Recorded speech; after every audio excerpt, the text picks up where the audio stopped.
My daughter and her husband emptied my workshop, packed my entire life into garbage bags, and left them at the end of the driveway with a note that said, "You've overstayed your welcome." I read it twice, folded it into my shirt pocket, and made one phone call.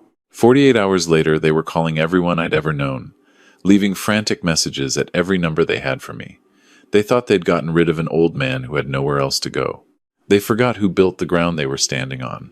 Before we continue, please subscribe to the channel and drop a comment letting me know what time it is where you are right now. It always means a lot hearing from you. The drive back from my brother's cabin in the Blue Ridge took about 4 hours on a good day. I'd been up there for a long weekend helping him repair the dock before summer hit, something we did most years, a tradition that stretched back to when we were both young men with young knees and strong backs. I was tired but content, the way you get after honest physical work in clean mountain air. My old Silverado smelled like pine sap and lake water, and I had a thermos of bad coffee wedged between the seats. The interstate gave way to county roads, then to the familiar suburban grid of Asheville, and I found myself looking forward to a hot shower and a quiet evening on the back porch. I noticed it before I even turned onto my street. The mailbox was wrong. It took me a moment to understand why. The custom cedar post I'd hand-carved 20 years ago, the one with my last name routed into the wood and painted forest green, had been replaced by a standard black metal stake. It looked like every other mailbox on the block. I slowed down without thinking, staring at it from the driver's seat. Maybe I'd turned onto the wrong street. But no, there was the Henderson's red door. There was the oak tree I'd watched grow from a sapling since 1987. This was my street. Then I saw the bags. 6 heavy-duty contractor bags lined up along the driveway apron, each one stuffed full and knotted at the top. My first thought, embarrassingly, was that there'd been some kind of emergency cleanup, a burst pipe maybe, or a mold problem. My second thought, arriving just a breath later, was that I recognized the flannel shirt sleeve hanging out of the nearest bag's imperfect knot. That was my flannel shirt. I pulled into the driveway and sat with the engine running for a long moment, hands still on the wheel. Then I got out. The bags held everything from the guest room that had been mine for the past 3 years. Clothes folded and unfolded haphazardly, my reading glasses case cracked from the pressure of whatever was packed above it, the framed photograph of my late wife Carol on our wedding day, with the glass pushed in from one corner, not shattered but bent inward, the way something bends when it's been dropped or thrown. My shaving kit had spilled inside one of the bags.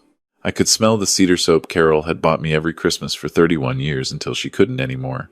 There was a note tucked under the handle of my toolbox, which had been set apart from the bags, presumably because it was too heavy to lift without real effort. The note was written on the back of an envelope in my daughter Lauren's handwriting.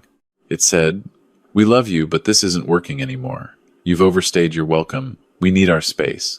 Your tools are here. Call us when you're settled somewhere." I read it twice, I folded it, and put it in my shirt pocket. Then I tried the front door. The key turned partway and stopped. Brand new deadbolt, the kind with the brushed nickel finish that Lauren had been talking about for months. I remembered her mentioning wanting to upgrade all the locks in the house. I just hadn't imagined what the upgrade would mean for me. I walked around to the back. Slider was locked, too. The garage keypad, the one I'd known the code to for 3 years, the one I'd used every single morning to go get my coffee from the workshop fridge because I woke up earlier than anyone else in the house, that keypad now flashed red when I punched in my numbers. Changed. I stood in the backyard for a while. It was a Thursday afternoon in late April, and the dogwood I'd planted for Carol's memory 3 years ago, the one I'd carried home in a root ball from the nursery, and dug into that exact corner of the yard myself, was blooming white. It was the only tree in the yard that bloomed that color. I'd planted it 2 weeks after moving in, after Lauren said the yard needed something her mother would have liked. I called Lauren's cell phone. It rang 4 times and went to voicemail. I called my son-in-law Derek's number. 2 rings, then silence, then voicemail. I stood there in my own backyard, locked out of the house I had paid for, listening to my own breathing. The neighbors to the east, a retired couple named Frank and Bev, who I'd shared a fence and many a slow evening conversation with over the years, had their curtains shifted slightly when I glanced over. I walked to their door and knocked. Frank answered, which I'd expected. Frank was a straight talker. Bev was the one who felt things too deeply to look you in the face when something hard was happening. "Frank," I said, Did you happen to see what went on here today? He looked at me for a moment with the expression of a man who's been hoping he wouldn't have to have a particular conversation. Then he stepped outside and pulled the door mostly shut behind him. Their moving truck was here around noon, he said. Couple of guys. Took some things out of the house, put other things in the bags. I figured you knew. Did Lauren say anything to you? He shook his head slowly. She waved at Bev when she left. That's all. I thanked him. He looked like he wanted to say more but didn't, and I respected him for knowing the difference between comfort and noise. I walked back to my truck. Here's the thing about being 63 years old, with a dead wife, a loaded-out truck, and a daughter who has just changed the locks on the house you've been supporting for 3 years. There is a version of that story where you sit down on the curb and feel the full weight of what's happening, let it break over you like cold water. And there's another version. I chose the second version. I started loading the bags into the truck bed carefully, not angrily, the way you load anything fragile that matters to you. The photograph of Carol went on the seat beside me, face up. The toolbox I'd owned since I was 22. A Craftsman set I'd bought with my first real paycheck from the construction firm that went behind the seat, which was where it lived in the truck anyway, which was where it had always lived. I collected the note from my shirt pocket, unfolded it, read it a third time, then folded it again and put it in the glove compartment. Evidence has its uses. What Lauren and Derek had forgotten, what they had perhaps never known in any real way, was why I had moved in with them in the first place. It was 3 years ago, 2 months after Carol passed. Lauren called me, genuinely worried, genuinely loving in the way she was capable of being loving. She said the house felt too big for just Derek and her and the kids, that the guest suite on the main floor was empty, that she wanted her father close. She also mentioned, almost as an aside, that they'd been struggling a little with the mortgage since Derek's company had cut bonuses, and that having someone contribute to the household expenses would help them breathe easier. I want to be clear about what I understood that conversation to mean. I understood that my daughter needed her father, and I understood that her father's financial contribution was part of why she needed him. I'm 63, not naive. But I was also 2 months out from losing the woman I'd loved for 34 years, and the idea of being needed, of having somewhere to be and something to give, was the only rope I could find to hold on to. So I sold the house Carol and I had owned outright, a 4-bedroom colonial in Roanoke, worth about $340,000 at the time I sold it, and I moved into Lauren's guest suite with my clothes, my tools, and my wife's wedding photograph. What I contributed over the following 3 years I kept meticulous records of, because that's who I am. Monthly payments toward the mortgage, $2,000. Groceries, which I handled most weeks, averaging about $800 a month. Utility bills, which I paid directly, around $400. Repairs and improvements to the house and property, including the deck I rebuilt from scratch last summer using lumber I bought and skills I provided, approximately $14,000 over the 3 years combined. I also paid for both grandchildren's after-school programs for 18 months, when Derek's company went through its second round of layoffs. In return, I had a room, I had my family nearby, and for the first year, I had the feeling that I was home. Then things changed. It was gradual enough that I'd been making excuses for the timeline. Derek started spending more time upstairs when I was in the common areas. Lauren began what I came to think of as efficiency conversations, quick and functional, designed to convey information without actually connecting. My opinions at dinner became less frequently solicited. The grandchildren, who I adored, and who I had believed adored me, were increasingly occupied with activities scheduled during the hours I was usually available. The guest suite felt less like a room in a family home and more like a unit in a building where I happened to know the owners. By January of this year, I was eating breakfast alone most mornings. By March, Lauren had mentioned twice, both times lightly, both times with a smile that didn't involve her eyes, that she and Derek were thinking about converting the guest suite into a home office. I told myself she was processing something, working through whatever midlife pressures were bearing down on her. I gave her the benefit of the doubt because that's what parents do with their children, long past the point when children have stopped doing it for them. The contractor bags lined up on the driveway were the end of the benefit of the doubt. I drove to a Hampton Inn off the interstate and paid for 2 nights in cash.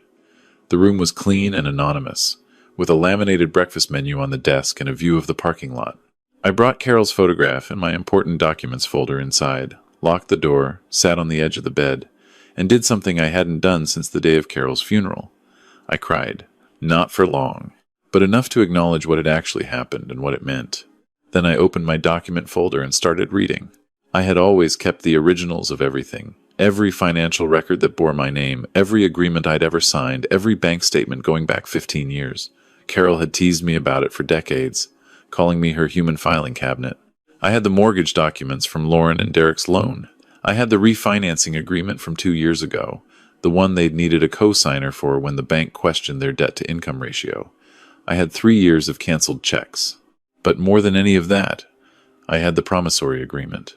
18 months into my time with them, Lauren and Derek had asked me for something more direct. They were behind on property taxes, 2 years' worth, and the county had sent a final notice. The amount was $17,000. They didn't have it. I did. I'd given it to them as a loan, not a gift, because Derek had insisted, because his pride required the word loan, even if we all privately understood the difference.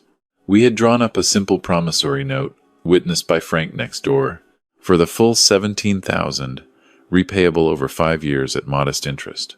They had made 4 payments. Lauren and Derek had thrown me out of a house I had poured roughly $200,000 into over 3 years, including the tax loan, including the repairs, including the monthly contributions. They had done this believing, I think, that I was a tired old man with nowhere concrete to go and no particular options available to me. They were about to discover the distance between what they believed and what was true. I called my attorney in the morning.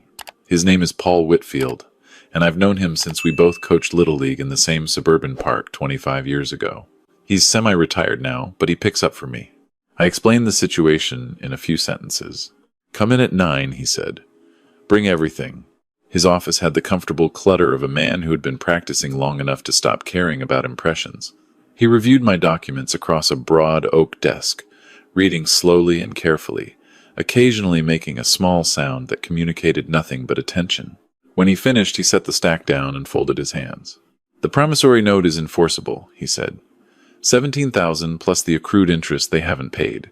You can file in civil court today if you want, but that's the small piece. Tell me again about the refinancing." I told him. 2 years ago, when interest rates shifted and Lauren and Derek wanted to refinance to lower their monthly payment, the bank had required a co-signer because Derek's credit had taken damage from the layoff period. I had co-signed.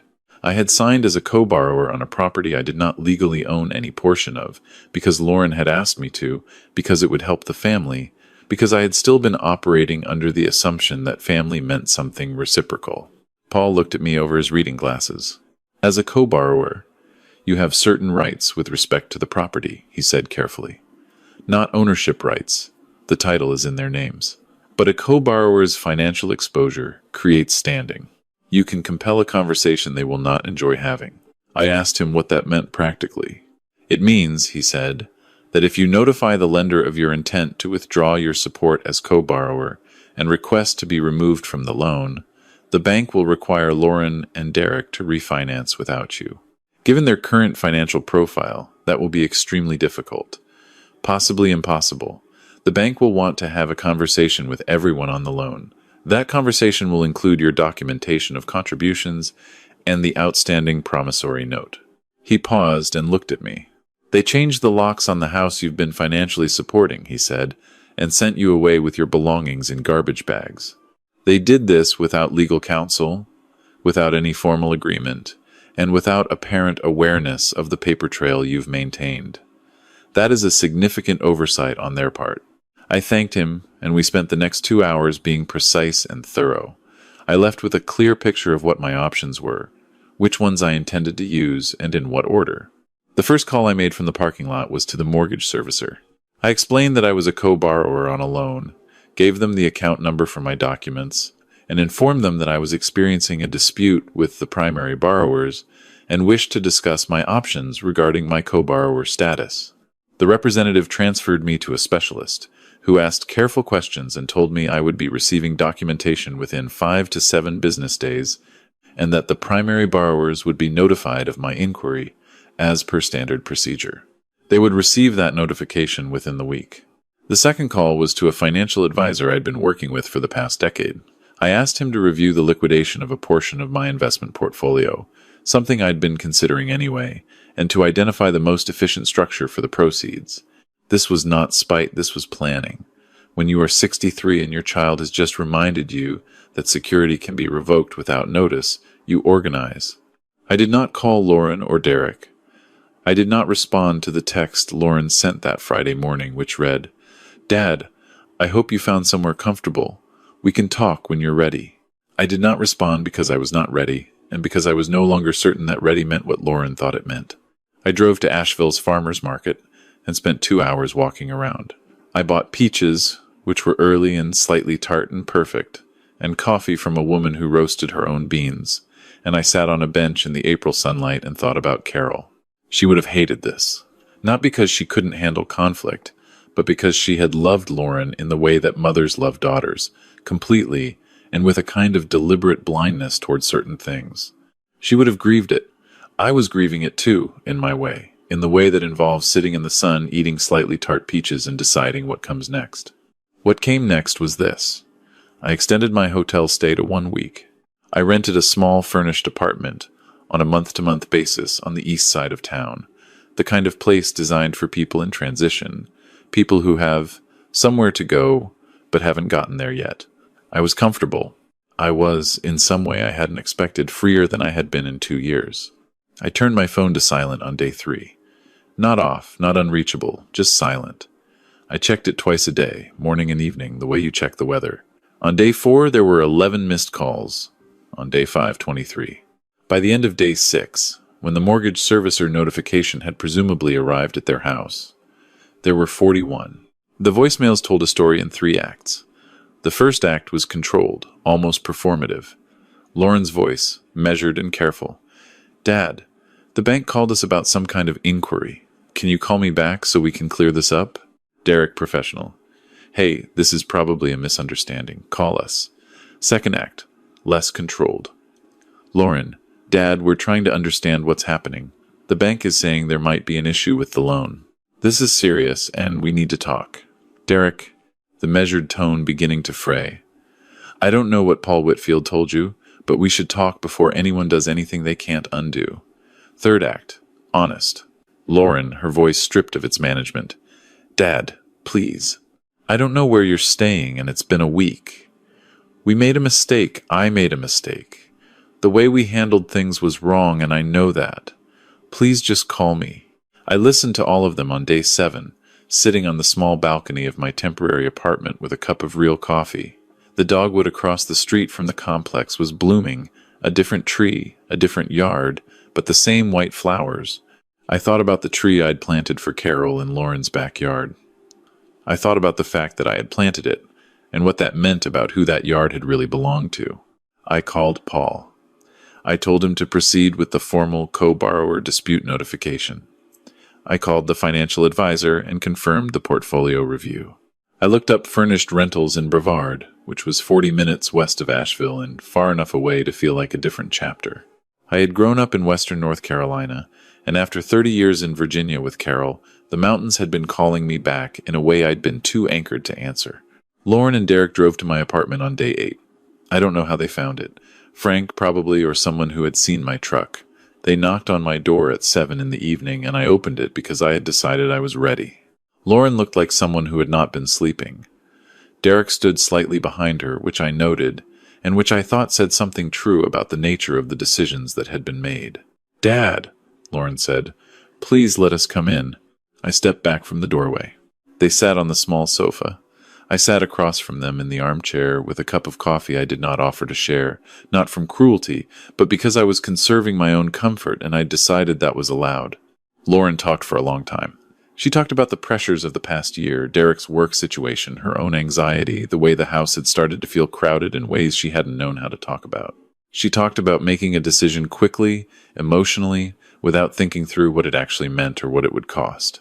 She said she was sorry 3 times in the first 5 minutes. The kind of sorry that was also an explanation, working towards something. I let her finish. Then I said, "You left my wife's photograph in a garbage bag at the end of the driveway." Lauren's face changed. I said, "You changed the locks without a conversation, without notice, without any discussion of what I was owed or what our arrangement had been. You left me a note on the back of an envelope. You let 3 days go by without calling to ask if I was safe, or where I was sleeping. That's what happened. That's the thing we're actually talking about." She started to cry. I had not been trying to make her cry, but I wasn't going to manage her experience of the truth. That wasn't my job anymore. Derek spoke for the first time. He said, "We want you to come back. We want to figure out a real arrangement, something fair." I told them what Paul had told me, in plain language. I explained what a co-borrower dispute meant for their loan. I explained that the promissory note represented a debt I intended to collect. Not immediately, not brutally, but through legitimate channels, according to the agreement they had signed. I explained that I had been reviewing whether to remain in Asheville at all, and that Brevard was looking appealing. Lauren said, "You can't just leave." I said, "You told me I'd overstayed my welcome. You made that decision for me. I'm making some decisions for myself now." Derek said, "What do we have to do?" That was the question I had been waiting for, the honest one, stripped of performance. I told them that I was not coming back to the guest suite. That chapter was finished. I told them that I expected the promissory note to be paid in full within 18 months, per a revised schedule Paul would send them. I told them that I would remain on the mortgage loan as co-borrower until they could refinance without me, and that during that time I expected to be treated as a stakeholder, not a charity case, which meant being informed of any major financial decisions affecting the property. I told them that I was moving to Brevard and that I expected to see my grandchildren on a regular schedule that we would work out in good faith, and that if that good faith was not extended, I had other options I preferred not to exercise. Lauren asked if I would ever forgive her. I said that forgiveness and trust were two different things, and that I was working on one of them. They left an hour later, looking smaller than when they'd arrived. I washed my coffee cup, stood at the window of my temporary apartment for a while, and felt the particular quiet of a situation that has moved past its crisis point into something slower and more manageable. 3 weeks later, I drove to Brevard with my truck loaded and my toolbox behind the seat. I'd found a house, not a rental, a small craftsman bungalow with a workshop space in the backyard and a creak you could hear from the kitchen window on quiet mornings. I had bought it outright, cash, a portion of the proceeds from Carol's house that I had kept in reserve for what she always called the right moment. She had a saying, something her own father had told her, that you should save a portion of everything, not for emergencies, but for opportunities. The right moment for this money had turned out to be a creekside workshop in the Blue Ridge Mountains. The first morning there, I made coffee in my own kitchen, in my own house, with my own grounds, and carried it out to the workshop where my tools were still in their cases, waiting to be hung. Carol's photograph was on the windowsill, where it would catch the morning light. The dogwood in the front yard, which the previous owners had planted years ago and tended carefully, was just beginning to open. I thought about Lauren, who was navigating the consequences of a decision made in a moment of small-heartedness. I thought about Derek, who had let it happen.